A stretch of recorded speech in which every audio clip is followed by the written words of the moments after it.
ao Mistérios do Corpo. Hoje vamos falar de uma doença rara que provoca um desequilíbrio no nosso sistema imunológico. É o lúpus. E para entender melhor o que é essa doença e como tratá-la, eu recebo aqui no estúdio o Dr. Sérgio Lanzotti. Ele é reumatologista e diretor do Instituto de Reumatologia e Doenças Osteoarticulares. Doutor, muito obrigada aqui pela presença. Eu agradeço o convite. Para esclarecer o telespectador, o lúpus é uma doença autoimune, ou seja, o nosso organismo produz anticorpos contra ele mesmo, tá certo? Corretamente. E quais seriam as causas, então, dessa doença? Bom, as causas da doença, existe uma predisposição genética e, posteriormente, essa predisposição genética, que ela é vista como um inventário genético dos pacientes, que isso, obviamente, não se faz, porque não existe uma prevenção. Mas existe a história familiar. Então nós sabemos que pacientes portadores de lúpus, a tendência de nos familiares terem portadores de lúpus vai ser muito mais frequente.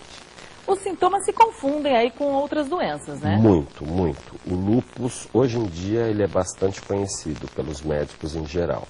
Mas antigamente existiam pacientes que morriam da doença sem saberem por ser portadores de lúpus eritematoso sistêmico, porque, como o próprio nome diz, é uma doença tão sistêmica que ela pode abranger tanto o sistema nervoso central e começar a iniciar com um quadro psicótico, como uma lesão de pele, uma lesão renal, uma lesão cardíaca. Então, até se fazer esse diagnóstico e pensar nesse diagnóstico era muito difícil, porque o conhecimento era muito pobre. Hoje em dia já nem tanto. Já está mais fácil. E para separar, existem dois tipos de lúpus.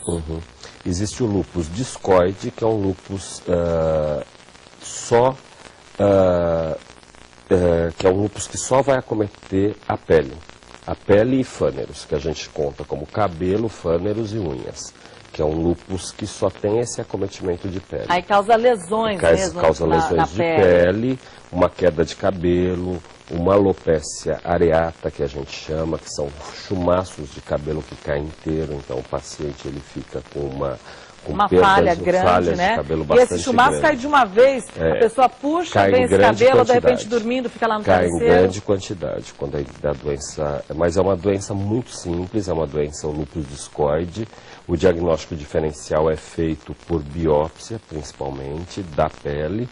E o lúpus sistêmico, que é o lúpus eritematoso sistêmico, que é o mais grave, que inicia também, pode iniciar com uma queda de cabelo, é uma queda mais generalizada, pode ser parecido, é uma queda mais generalizada, uma lesão de pele, principalmente nos locais de exposição solar. Só que aí esse tipo mais grave pode atingir também outros órgãos? Com certeza, ele é sistêmico, ele pode atingir principalmente rins, que é um órgão bastante preocupante de ser atingido, coração, cérebro, pulmões, todos os órgãos podem ser atingidos pelo lúpus eritematoso sistêmico, mas principalmente esses, os rins, os pulmões, o coração e cérebro. E eu já ouvi falar de uma lesão que chama asa de borboleta, que é muito comum para as pessoas que têm o lúpus, que pegaria justamente aqui a parte do nariz e das bochechas, é isso?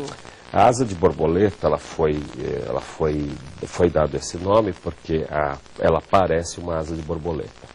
E a região por qual ela incide é justamente por uma região que fica mais direcionada à irradiação solar. Então nós temos as maçãs do rosto, as bochechas, mais evidentes e mais posicionadas para a irradiação solar. Então é por isso essa lesão ser mais frequente na região malar, que a gente chama, que é a região da bochecha. Diante disso, os cuidados principalmente com o sol são inevitáveis, né? Em pacientes com lúpus, onde está se fazendo ainda a possibilidade do diagnóstico, uma coisa bastante proibida é a exposição solar, e naqueles portadores de lúpus também a exposição solar. Mas quando você pensa no diagnóstico, você já deve pedir para que o paciente não se exponha ao sol, porque a doença, o desencadeamento dela é dependente da irradiação solar, e a não gravidez, se for o caso de mulher, que é a grande maioria, e a não utilização de pílula anticoncepcional. E como a gente já deixou claro aqui, o lúpus é uma doença rara. São menos de 10 casos a cada 1000 pessoas, algo próximo de 70 milhões no mundo. No entanto, o problema virou assunto internacional depois que a popstar Lady Gaga, de 24 anos, declarou que tem propensão para desenvolver lúpus. A cantora disse que ainda não tem a doença e nem apresenta os sintomas, mas o médico aconselhou cuidado.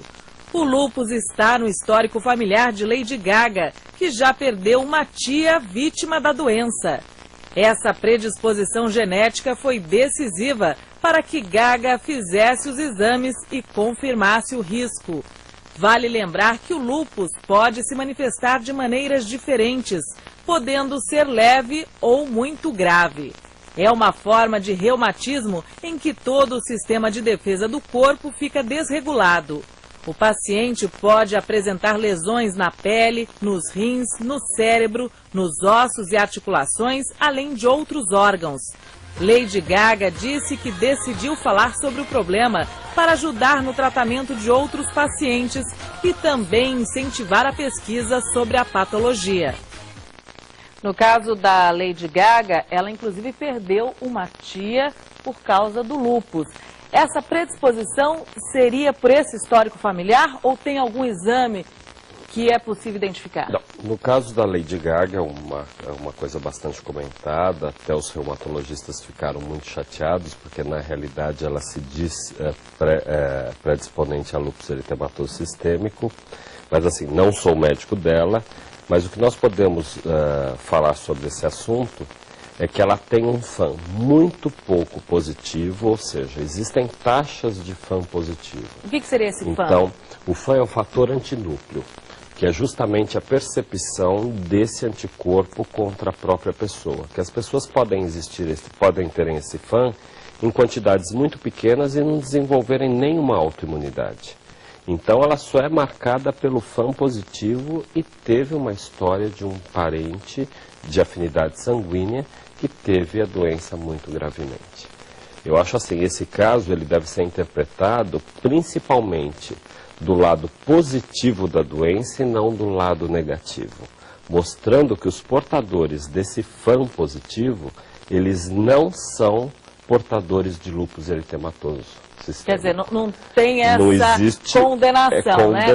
Tá lá o FAM de forma positivo, nenhuma, de forma sou nenhuma. portadora do lúpus. Hoje em dia nós recebemos pacientes de outros médicos portadores de FAM positivo para que o médico queira que um especialista faça uma avaliação melhor nesse paciente, para ver se ele é portador de lúpus, está iniciando a doença ou não.